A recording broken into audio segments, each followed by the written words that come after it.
let's shift gears a little bit. You're working on a project in which this is the book project, where you had a head injury. I want you to tell me the story about how that all worked. But it basically took several minutes or hours or however long it was out of your life. You don't even remember what happened, and you've been spending a lot of time trying to figure out what that was about. And I'm really interested in how you research something like that.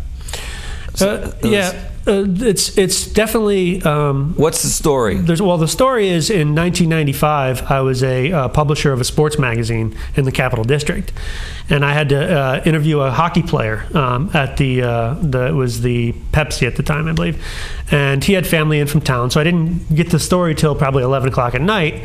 I got the story, and then afterwards I met some friends at a local tavern for some drinks and some food. And a friend of a friend came in and said, somebody got into a fight, and can you come take their back? I didn't really want to do this because I didn't really like the person that started this whole thing. Naturally, I ended up going to this, and I got hit over the head with a heavy, blunt object of some sort, fractured skull. And I was in and out of the hospital for 30 days. I think there was 5 separate visits I went. And when I believe that the ambulance report shows that I was picked up around 3:50 in the morning, but my family tells me I didn't wake up until 2 the next day, and I'm a very light sleeper, so there's some time there that's not accounted for.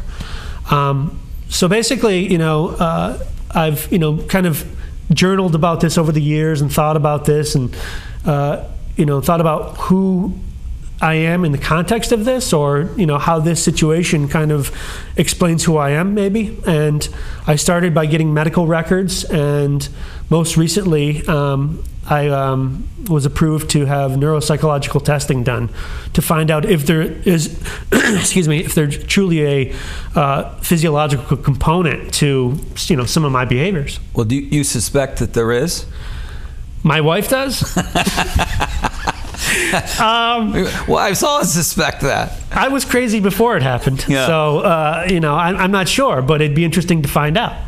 And it opens up a lot of interesting doors that could be explored in terms of behaviors and mood and things of that nature. So when you're writing about it, though, what kind of point of view and approach do you take to that? I mean, you can't write.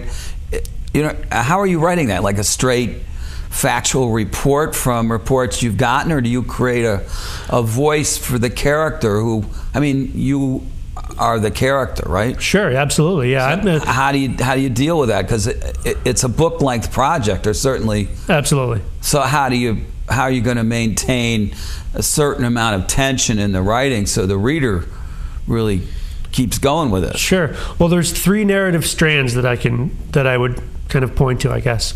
One is the present day. Here I am, this 39-year-old man looking at medical records, trying to find out, what's going on in my head.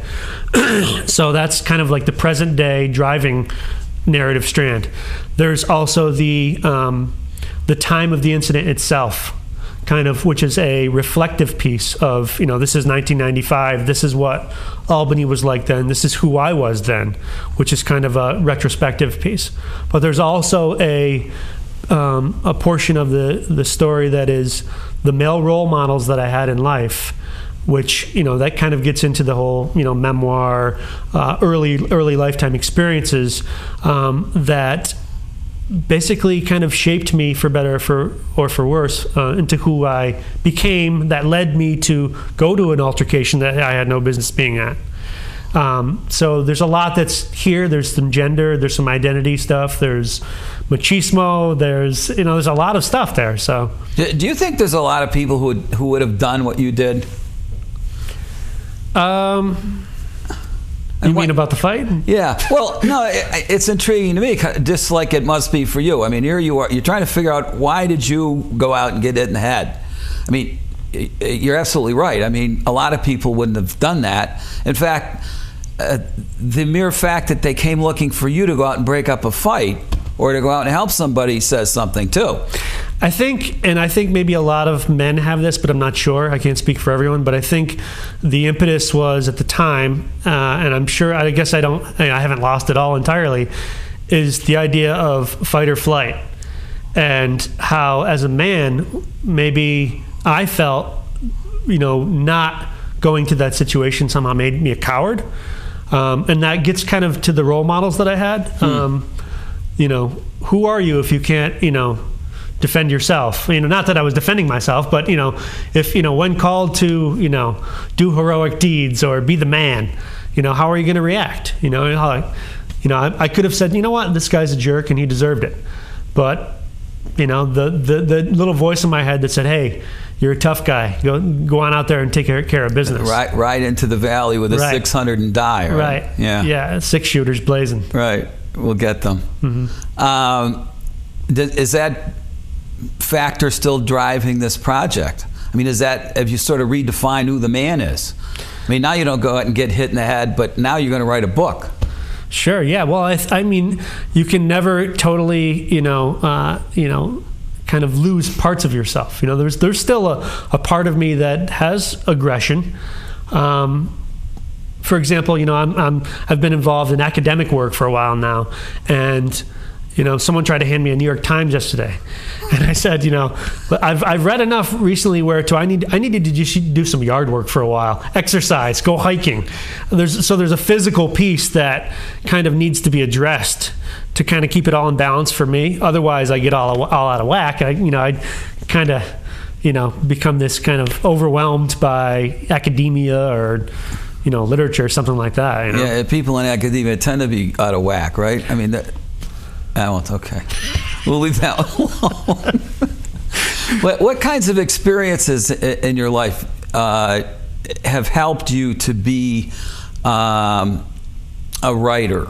What has gone in, what kinds of things do you think that you've done, regardless of who your role models were and everything? Mm-hmm. Because you've obviously chosen certain role models for certain reasons. Sure. How did that all happen, and what brought you to be a writer? I mean, it's kind of, you've made a decision to be a writer, which is not a totally sane decision for most people.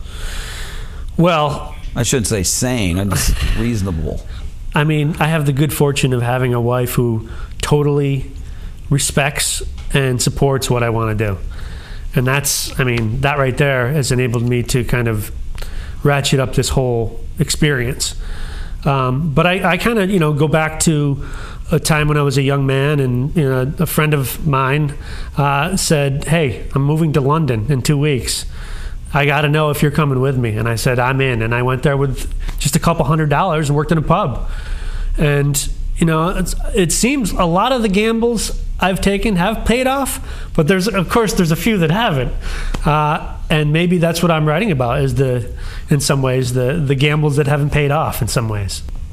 If you can, look at 10 years from now and sort of think about where you'd like to be and what you're doing now.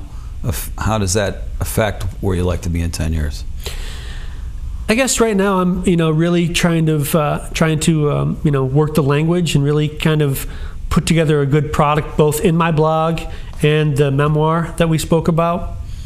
I have some other ideas that are somewhat like immersion journalism. I'm not sure in what capacity I will be teaching, but I'm pretty sure I'll be teaching, whether it's with veterans or, emotionally challenged kids. In some capacity, I'll be teaching.